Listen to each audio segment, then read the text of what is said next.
اللہ تبارک و تعالی اپنے بندوں پر بڑا مہربان ہے، وہ اپنے بندوں کو معاف کرنے والا ہے، اپنے بندوں پر رحمت کرنے والا ہے۔ ہم اللہ تعالیٰ کے عاجز بندے ہیں، خواہشات نفسانیہ کئی دفعہ معاذ اللہ غالب آتی ہیں، غلطیاں ہو جاتی ہیں، اور ان غلطیوں کی پاداش میں انسان اپنی جان پر زیادتی کرتا ہے۔ اللہ تعالیٰ معاف کرے تو اس کا سفر اللہ کے عذاب کی طرف ہوتا ہے۔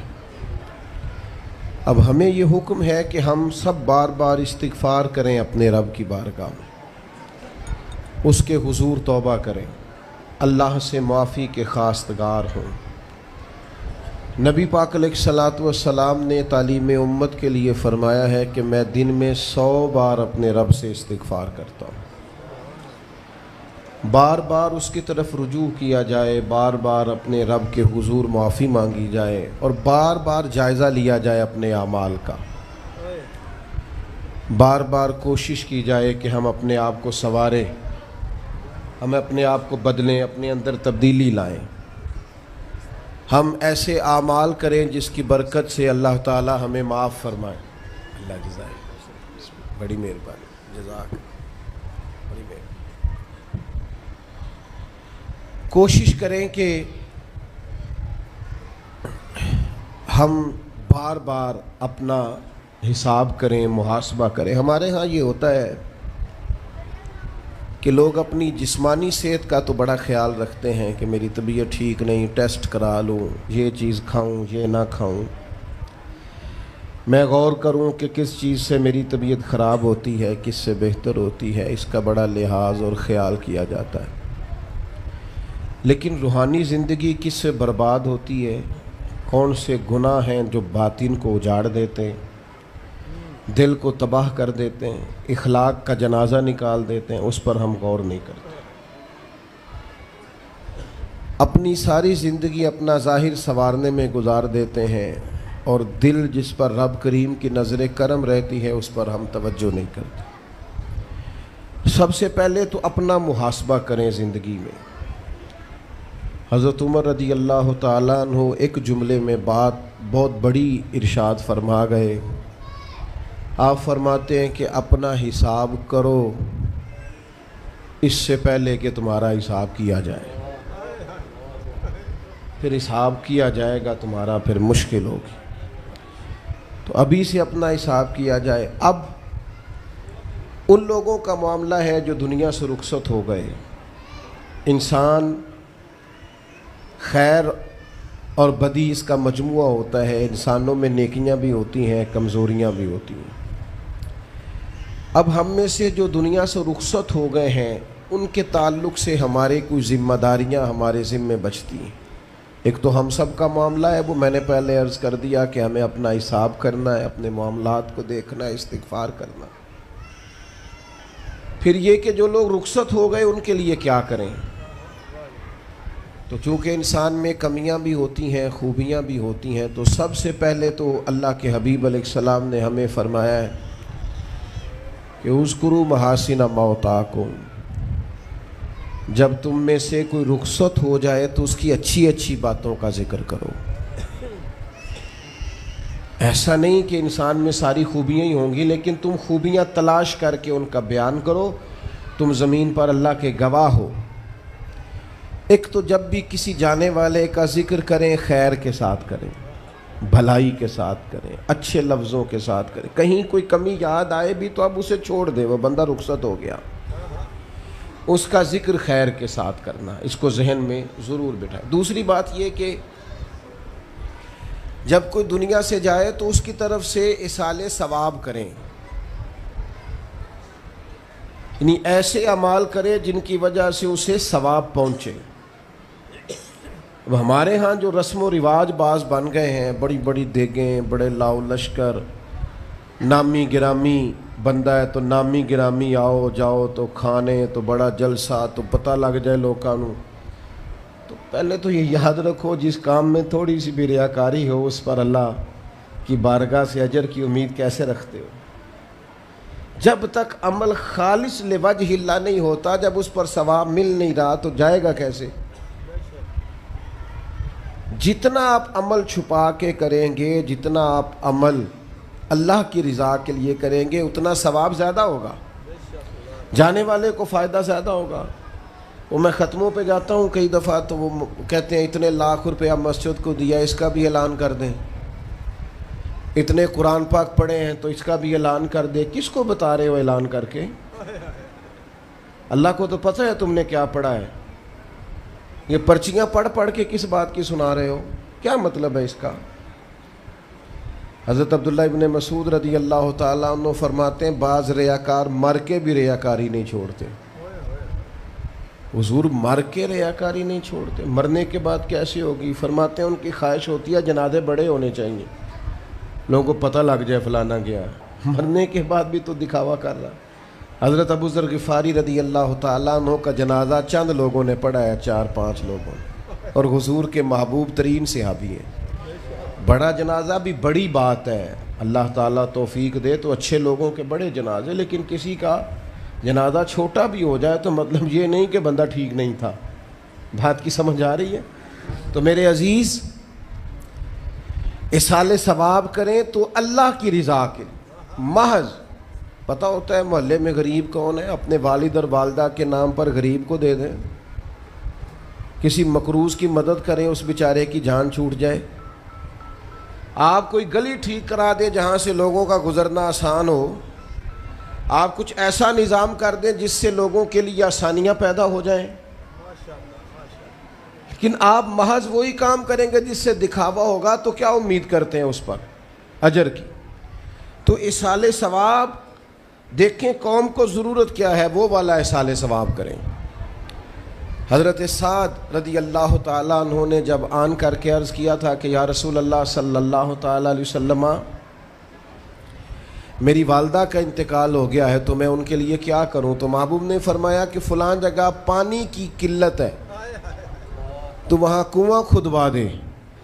معنی کیا ہے کہ اس پانی پینے سے اللہ تبارک و تعالیٰ تیری ماں کو اس کا اجر عطا فرمائے گا۔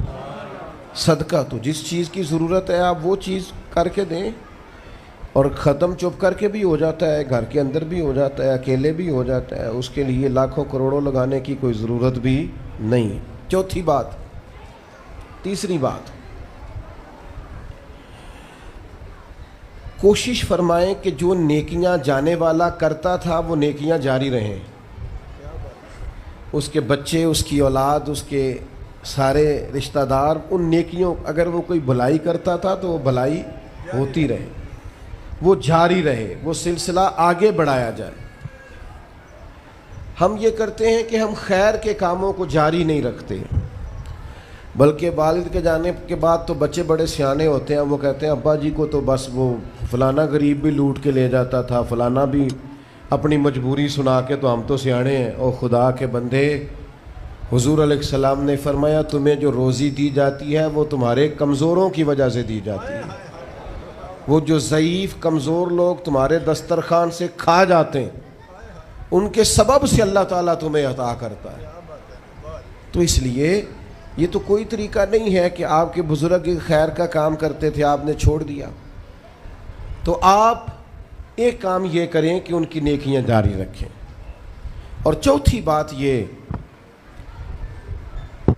کہ ان کے لیے دعا کریں۔ دعا ہمیں حضرت ابراہیم نے سکھائی ہے، سورہ ابراہیم میں موجود ہے، ربنا اغفر لی ولوالدی، یا اللہ مجھے بھی بخش دے اور میرے ماں باپ کو بھی، وللمؤمنین یوم یقوم الحساب، اور جس دن تو حساب لے اس دن سارے مومنوں کی بخشش فرما دے۔ ایک شخص نے نا حضور علیہ السلام کے سامنے دعا مانگی، اللہ مجھ پہ رحم فرما اور اپنے نبی پہ رحم فرما۔ حضور فرمانے لگے تو نے اللہ کی رحمت کو محدود کیوں کر دیا ہے؟ تو کہہ سارے مومنوں پہ رحم فرما، سب پہ رحم فرما۔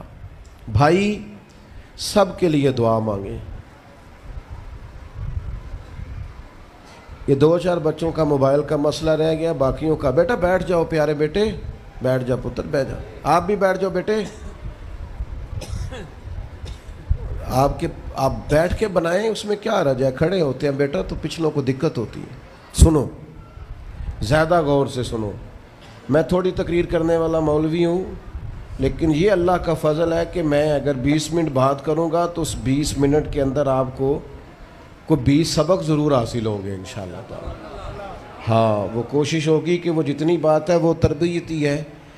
وہ بعض دوستوں کا خیال ہوتا ہے لمبی تقریر کرے، میں کیا ہوتے وہ بندہ کر سکتا ہے جنہیں ایک شعر ہی 20 منٹ پڑھنا ہوئے، اجے مزہ نہیں آیا، اجے دوبارہ پڑھو، اجے رل کے پڑھو، تو وہ تو پھر 1.5 گھنٹہ بھی کام چل سکتا ہے۔ تو جس نے ٹو دی پوائنٹ بات کرنی ہو اس کے لیے تو 10 منٹ بھی بڑے ہوتے ہیں، اور ویسے بھی تقریریں پیٹ بھرنے کے لیے نہیں ہوتی، عمل کرنے کے لیے ہوتی ہیں۔ اب تو میں ویسے بھی ذرا مصروف زیادہ ہو گیا ہوں، بہت ساری جگہوں پہ جا نہیں پاتا، تو ایک جگہ میں گیا تو ایک بزرگ مجھے کہنے لگے پچھلی دفعہ تسی 40 منٹ تقریر کی تھی سی، حید کی زیادہ کرنی۔ میں کہا 40 منٹ والی تھی، عمل ہو گیا جی۔ تو اگر تقریریں کانوں کی لذت کے لیے سننی ہے تو سنتے رہیں، پھر تو کئی راتیں لوگ جلسے سنتے ہیں۔ مقصود کیا ہے، نتیجہ کیا ہے؟ جو عرض کر رہا ہوں اس پر غور کریں، سب کے لیے دعا کریں۔ ایک بات خاص کرنے لگا ہوں، حضرت ابراہیم نے تو بخشش بھی سب لوگوں کی مانگی، حضور علیہ الصلوۃ والسلام بھی دعا کرتے تو امت کے لیے دعا کرتے۔ کبھی اپنے بھائی کے لیے بھی تو دعا کرو نا یار، اللہ تعالیٰ اسے بھی ذرا زیادہ روزی دے، بھتیجوں کے لیے بھی دعا کرو، بھانجوں کے لیے بھی کرو۔ توجہ ہے آپ کی میری بات؟ ادھر دیکھیں جی، غور کریں بات۔ ویسے دعا کرنی چاہیے کہ نہیں محلے داروں کے لیے کہ یا اللہ ادھر والا پڑوسی بھی امیر کر دے تو ایس پاسے والا بھی ہنس دے ہو ہاں نہ نہیں کر دے، یہ دعا مانگنی چاہیے کہ یا اللہ میرے پڑوسیوں کو۔ نہیں آپ بول ہی نہیں رہے، تسا کتوں منگنی دعا؟ منگنی چاہیے نا، مانگتے ہیں ہم۔ ایسی ہوا چلی ہے کہ ہر شخص سوچتا ہے تمام شہر جلے بس ایک میرا گھر نہ جلے۔ او خدا کے بندے کبھی محدود نہ کر خدا کی رحمت، سب کے لیے مانگ اس سے، وہ بڑا کریم ہے۔ تو کیا یا اللہ سب کو دے اور سب کے صدقے ہمیں بھی دے۔ لیکن ہم نہ دعاؤں میں بھی اپنا ظرف اور حوصلہ بڑا نہیں کرتے، گنجائش پیدا نہیں کرتے۔ دیکھو داتا گنج بخش علی اجویری رحمۃ اللہ علیہ نے لکھا ہے کہ ایک بندہ نا حج کرنے گیا تو ہر جگہ دعا مانگتا تھا، یا اللہ میرے دوستوں کو نیک کر دے، یا اللہ میرے دوستوں کو نیک کر دے۔ عرفات میں بھی، منا میں بھی، مزدلفہ میں بھی، بیت اللہ شریف کے پاس بھی، ہر جگہ یا اللہ میرے دوستوں کو اچھا کر دے۔ تو ایک بندے نے اسے کہا یار یہ عجیب دعا کرتا ہے تو، میرے دوستوں کو نیک کر دے، اپنے لیے بھی تو مانگنا۔ تو کہنے لگا اللہ کے بندے میں ہر وقت دوستوں کے بیچ رہتا ہوں، اگر وہ نیک ہو گئے تو میں بھی انشاءاللہ ہو جاؤں گا۔ ان کی صحبت میرے اوپر بھی اچھا اثر ڈالے گی، چونکہ رہتا جو ان کے بیچ ہوں۔ ہمارا علاقہ امیر ہو گیا تو انشاءاللہ ہم بھی ہو ہی جائیں گے۔ لوگوں کے رزق میں برکت ہوگی تو ہمارے رزق میں بھی تھوڑا سا نا کشادہ دل کریں ہر معاملے میں۔ اور سنیں حدیث پاک، نبی کریم علیہ الصلوۃ والسلام نے فرمایا جو دعا اپنے بھائی کی غیر موجودگی میں اس کے لیے مانگی جاتی ہے نا، اللہ وہ دعا جلدی قبول فرماتا ہے۔ اور حضور فرماتے ہیں جب تم اپنے بھائی کی غیر موجودگی میں اس کے لیے دعا مانگتے ہو، اللہ تمہارے سرانے فرشتہ کھڑا کرتا ہے اور فرشتہ کہتا ہے مالک جو یہ اس کے لیے مانگ رہا ہے پہلے اسے عطا فرما۔ تو کیسی سعادت کی بات۔ لیکن سینہ کشادہ کرنا پڑے گا، دل بڑا کرنا پڑے گا، حوصلہ بڑا کرنا پڑے گا۔ جب تک دل، طبیعت، حوصلہ یہ بڑا نہیں ہوتا اتنی دیر تک لطف۔ حضور کی ساری امت کے لیے دعا مانگیں کہ اے اللہ جتنے خوش عقیدہ ہیں محبوب کے غلام سب کو جنت عطا فرما، سب کے لیے کھول دے دروازے جنت کے۔ دعا اللہ کی۔ اچھا پھر دعا مانگنی بھی ذرا ذوق سے چاہیے۔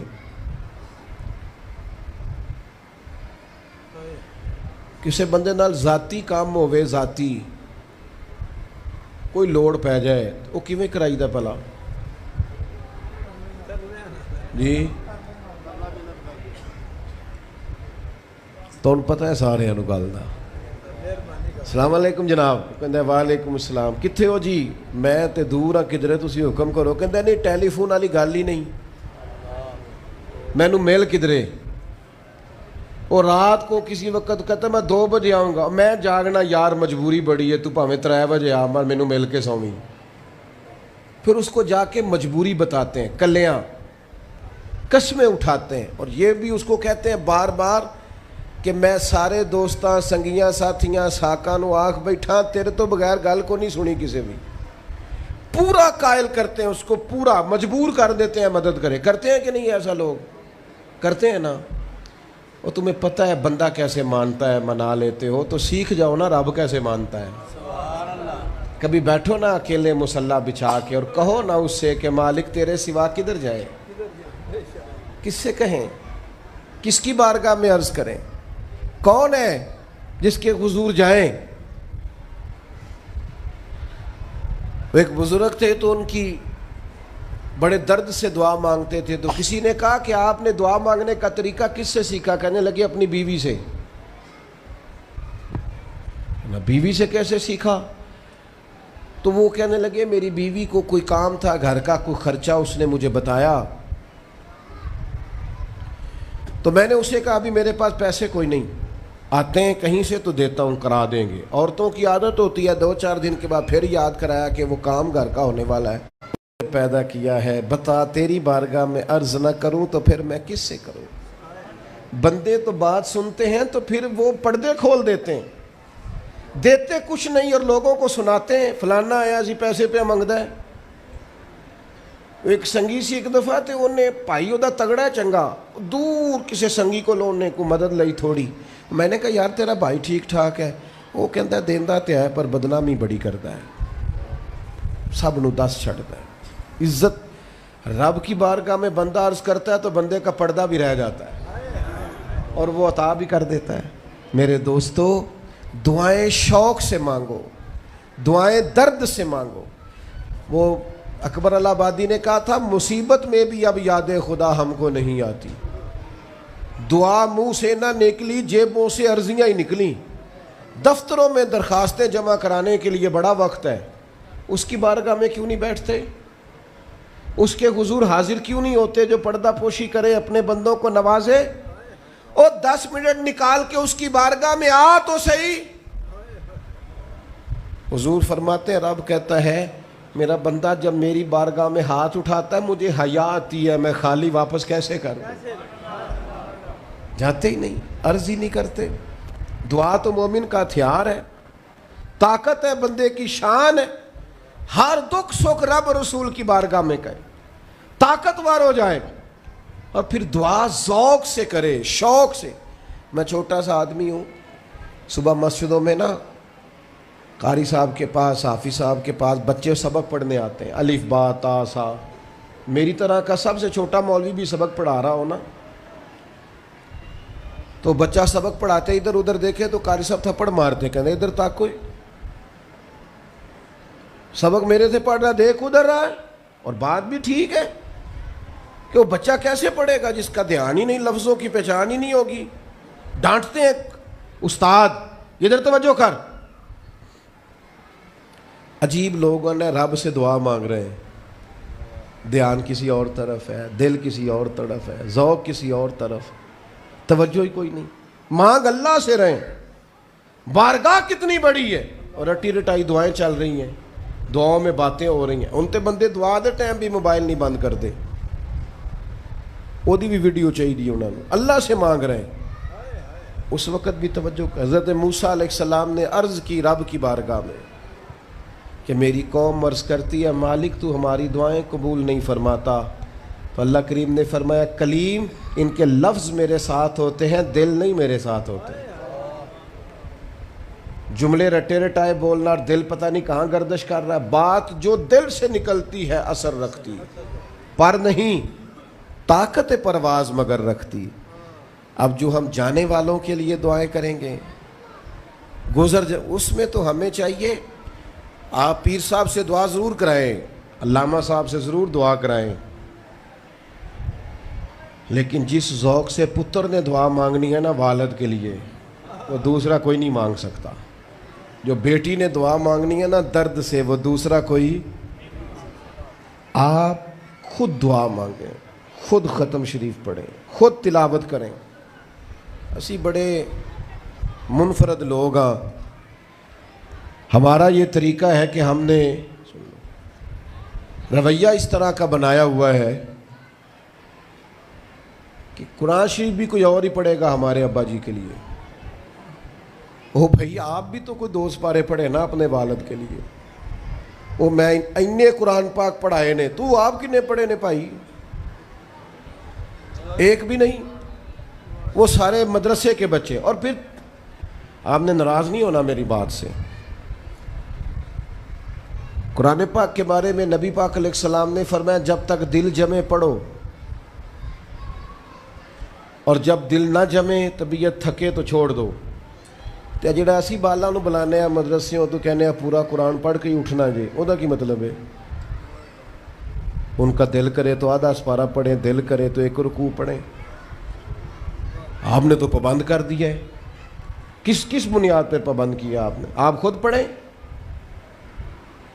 اور پھر علماء نے لکھا ہے بچہ نیت کر لے والد کے لیے پڑھ رہا ہوں، کہنے کی بھی ضرورت نہیں، اللہ ثواب عطا کر دے گا. خود 1 سپارہ نہیں. اور بیٹا بیٹی بھائی سنیں میری بات، اللہ آپ کو سلامت رکھے. میری بات سنیں. اب ہم نے کرنا کیا ہے؟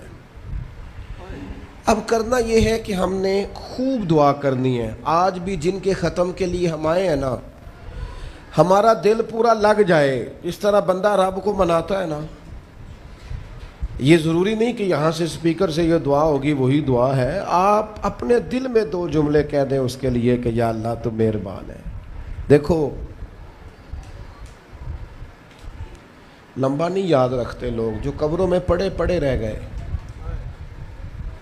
آہستہ آہستہ بندے بھولنے لگتے ہیں.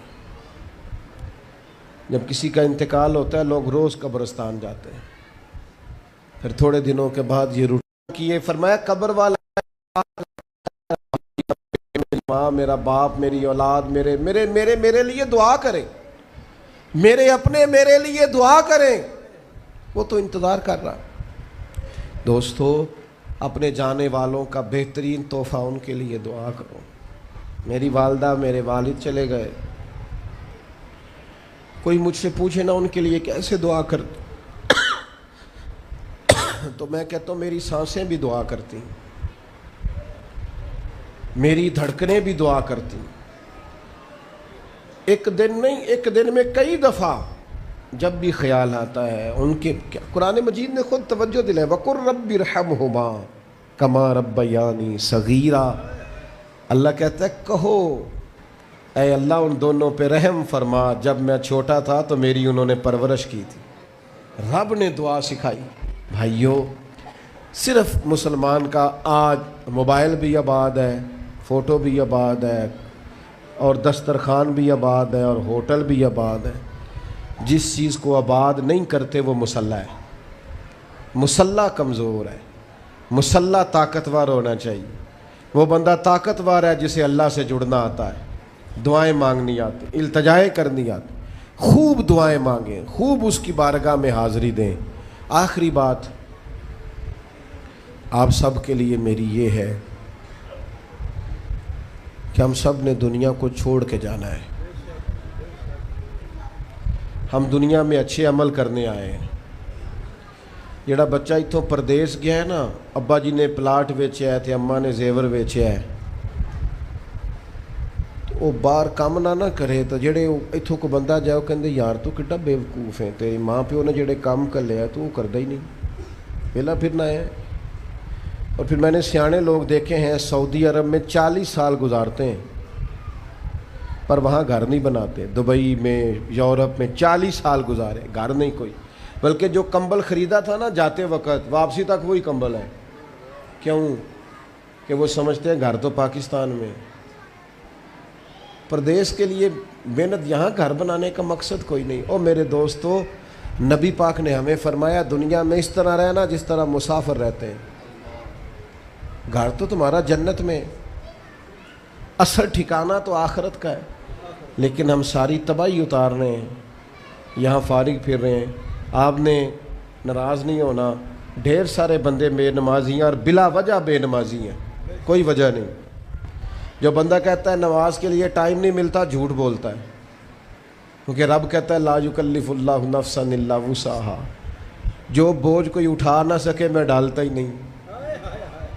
تو ہم نماز پڑھ سکتے تھے تو اللہ نے فرض کی ہے. ٹھنڈے اے سی لگ گئے, اب فجر میں آنکھ ہی نہیں کھلتی. او خدا کے بندو, اس وقت سے ڈرو جب اے سی بھی ہو, کمرہ بھی ہو, پر نیند ہی نہ آئے.